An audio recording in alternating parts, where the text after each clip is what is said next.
These aren't the stories your mother told you. No, these are the other stories.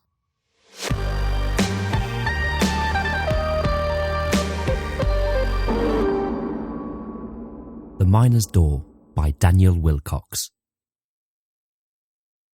The light of the incandescent doorway danced gently on the boy's face.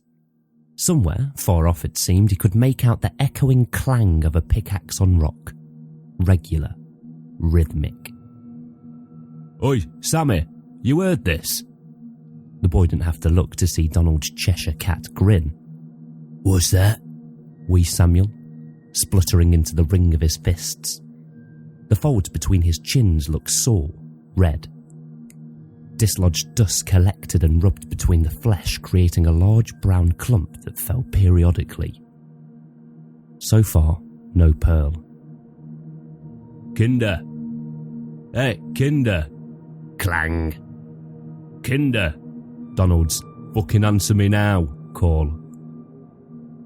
Carter, the boy replied. It's Carter. From around the corner, he could hear Donald sniggering. But he wouldn't be if he could only see the beauty of what stood before him. These kind of opportunities came round once in a lifetime at best. And that was something that was exceptionally hard for Carter to digest. He didn't want to repeat the words, they sounded ludicrous even to himself, yet the wall kept swimming. Clang. Thank you, Carter. Now tell Sammy what you just told me. If only they would come and see for themselves. Then again, it's easy to hide in the twisting tunnels that lay miles beneath the surface. I've found something. Though really, he mumbled, and all Sammy heard was, He raised a skinny arm to rub the salt sting out of his eyes. Still fresh to the job, it would be a while before he adjusted to the heat. Samuel and Donald, on the other hand, they were thick-skinned, used to the temp, dry as a bone. Huh? What's he say? Clang. He says he's found something. Carter, tell him what you found. A portal. Huh? A portal! Donald roared. Carter couldn't understand it. Why wouldn't they see for themselves? The roar subsided, replaced by the heavy footsteps of Samuel. Though Donald held sway over Carter, he was his supervisor after all, it took a lot more to dissuade Samuel from a decision that he made. And this decision was to find out if what the boy was saying was true. Clang. Samuel was not disappointed. Even in the milky half-glow of the portal, Carter could see the wonder written in the button eyes, sunken into Samuel's face from uncountable years of dwelling near the Earth's core.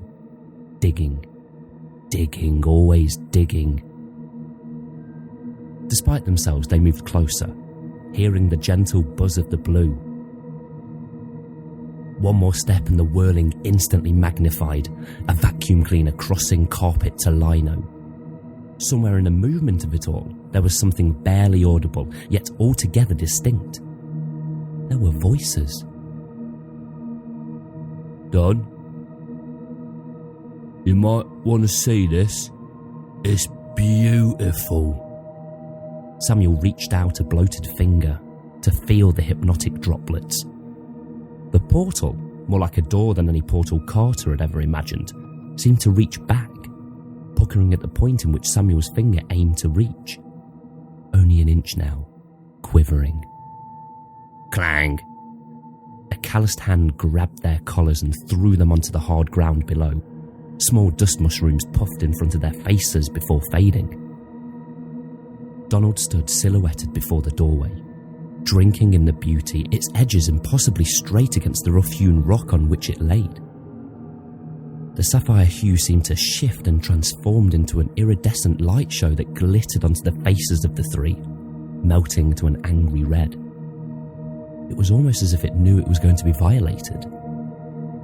The clanging of the hundreds of other miners carried on, oblivious to the discovery.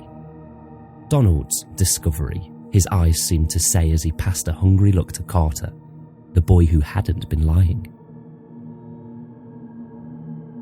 As he turned back to the portal, the voices grew.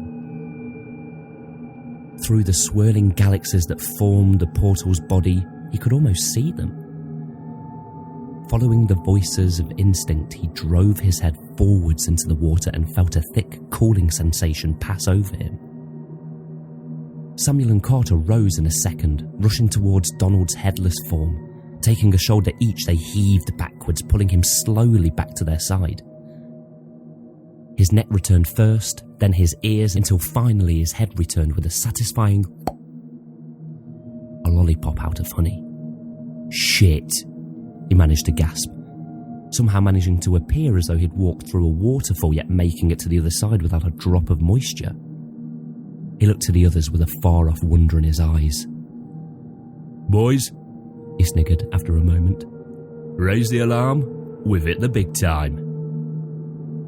In a distant galaxy, a family trudge on. The crumbled cobbles of the path that they follow blends with the ashen earth around their dragging feet. Against the dark palette of the planet's surface, little colour remains. Even the plant life has wilted and died beneath the ever-night sky. They mumble, incoherently, each whispering through cracked lips. The smallest stumbles before collapsing on the black rock. Their leader smiles, stopping at the face of a large rock that juts out of the barren ground.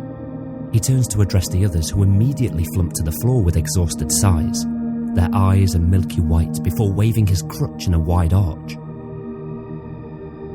The family watch on faces devoid of hope as their leader drags one malnutritioned finger against the rock face. Lines impossibly straight, until a chalky outline of a door is sketched against the stone. He sees the tiny fires rekindle in the dilating pupils as he utters one word and blasts the door with a light erupting from his crutch. Salvation. They all stand in unison. The family, a wondrous awe erasing age from their features as a whirlpool spirals into action. Wonder turns into gasps as the head of a strange creature pokes its way through, throwing even the leader off balance, his mouth flapping like a goldfish. The creature speaks in its strange tongue and follows it with an unfamiliar sound. Were they to understand English, they would hear, Fucking hell. clang.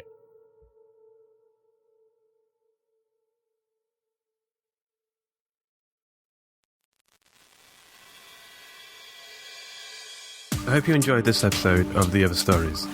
The Man in Store was written by Daniel Willcocks, narrated by Joseph Maudsley, with music by Tom Robson. For more information and even a free book, head over to www.hawkandcleaver.com. Or if you'd like to support the show, we've just launched a Patreon campaign at patreon.com/hawkandcleaver. There you'll be able to support the show from as little as $1 a month, get your greasy fingers on a quarterly collected print edition of The Other Stories, and even suggest story ideas that will be featured in a story yourself. So,